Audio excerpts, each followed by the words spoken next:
Oh là là là là là là là, les amis. Quel match, quel suspense, quelle ambiance. Bonjour à tous les amis, c'est encore Yami Foot. On se retrouve aujourd'hui pour débriefer le match du FC Barcelone, Manchester United au Camp Nou. Alors c'est parti. Dans cette vidéo, on va s'attarder sur l'enjeu du match. Un bref résumé de la rencontre, c'est-à-dire des actions notables, des pénaltys non sifflés, des fautes non sifflées. Et je vais terminer par mes tops et mes flops de cette rencontre. L'enjeu principal de cette rencontre était de se rassurer avant le match retour, d'engendrer de la confiance et pourquoi pas creuser l'écart. Là, on arrivait à Old Trafford avec par exemple une avance de 2 buts, 1 but. Mais bon, ça n'a pas été vraiment ce à quoi je m'attendais moi. Parce que moi, je m'attendais vraiment à ce que le Barça gagne Manchester United. Mais on a encore vu là la puissance et la vitesse de Rashford. La puissance et sa précision dans la frappe. Notamment sur le premier but. Il met pouf, angle fermé, mais Ter Stegen n'arrive pas à enlever le but. Et aussi dans la percée qu'il fait dans le deuxième but. Mais malheureusement, c'est Jules Koundé qui met dans ses camps. Deuxième but qu'il met dans les camps. C'est vraiment dommage pour lui. Dans ce match, réellement, on a vu que le Barça avait la possession, avait la domination. Mais Manchester United avait un peu un jeu en transition rapide. Passe vers l'avant. Fred fait une percée, il donne à Bruno Fernandes. Bruno Fernandes cherche la profondeur pour Rashford. Notamment, on a vu un face-à-face manqué dans les premiers temps de Robert Lewandowski, je crois, c'est à la 8e minute. Où vraiment il aurait pu nous donner l'avantage dans ce match et engendrer lui-même de la confiance, étant donné que ça fait déjà quelques matchs où lui-même il ne marque pas. Bon, après, le Barça jouait, les deux équipes jouaient. À la 18e minute, il y a une action de Pedri. Oui, ça passe au-dessus de la barre transversale. Il faut aussi noter qu'à la 33e minute, Ter Stegen nous sort un arrêt de grande classe sur une action de Rashford. La parade. Et là, il sauve vraiment le Barça. Bon, après, on a l'action de Jordi Alba à la 30e minute. À la 30e minute, mais bon. Mais après ça, on a vraiment une tragédie. La blessure de Pedrito. Pedrito qui se blesse et qui est remplacé par l'homme invisible. Sergio Roberto. Quelle poisse vraiment ce jeune homme, parce que lui, on ne l'a pas vu du match. À part là où il tête sur la main de Fred, je ne l'ai pas vu du match. On avait l'impression qu'au milieu de terrain, on avait juste Frenkie de Jong ici. Parce que Sergio Roberto, il ne foutait carrément rien. Carrément rien. Je suis assis devant la télévision comme ça. Je vois Sergio Roberto, il ne fout rien de bon. Et là, ça paye cash. Parce que en fait, le fautif même de cette rencontre, c'est même Xavi.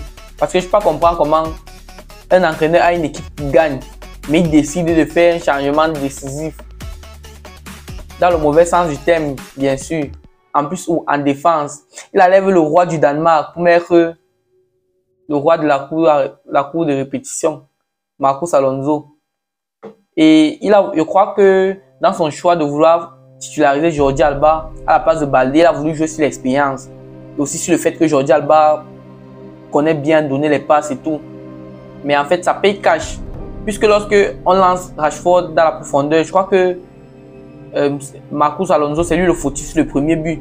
Parce qu'il n'arrive pas à couvrir Marcos Rashford. Et Jordi Alba, je pense bien qu'après l'élimination de Rafinha, c'est Jordi Alba qui doit être le second rempart. Mais bref, il n'est pas là. Donc vraiment, Xavi, dans ce match, il a voulu nous faire la Pep Guardiola, mais ça a raté. Raison pour laquelle les deux buts sont quasiment passés du côté faible, du côté Jordi Alba, Marcos Alonso. Mais je pense que ce soir, on a eu un sauveur, si je peux dire comme ça.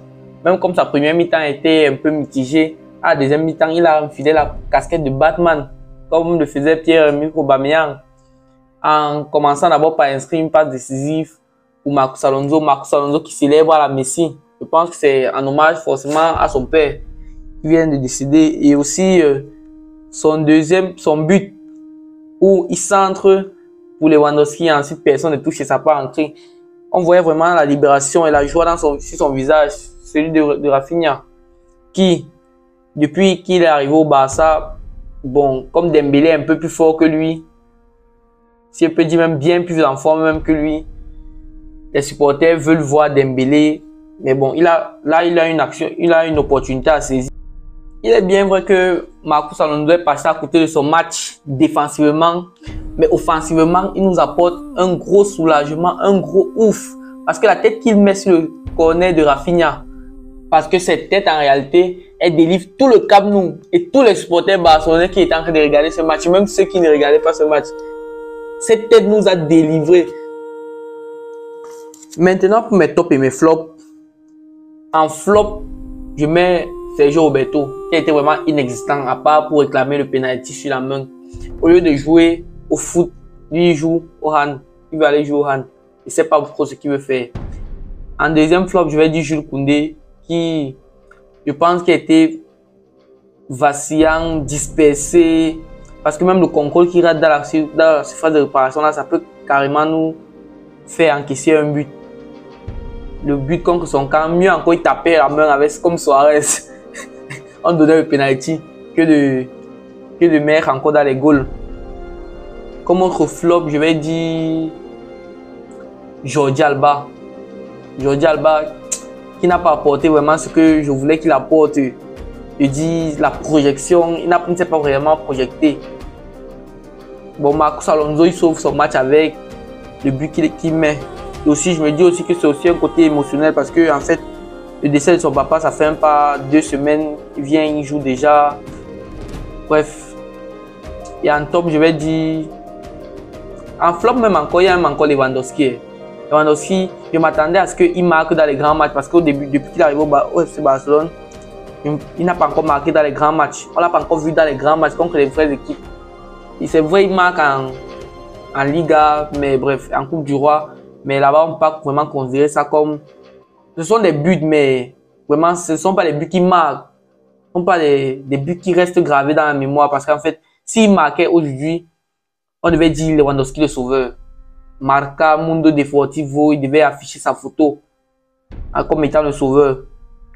Bon, et en top, je vais dire Rafinha, où il sauve vraiment sa première période qui était assez mitigée avec cette deuxième période où il est passeur et buteur, dribbleur même aussi. Parce que vous voyez une action, il donne le Zola à Malacia et Malacia le bloque et il prend le carton jaune. En top, je vais dire Frenkie de Jong. Top performance encore, comme toujours. En fait, Frenkie de Jong lui m'étonne même, mon frère. Parce que il ne fait jamais de mauvaises performances. C'est soit une performance moyenne, soit une top performance. Et Kessie encore, qui a encore montré aujourd'hui toute sa palette technique et qu'il est capable de jouer au Barça.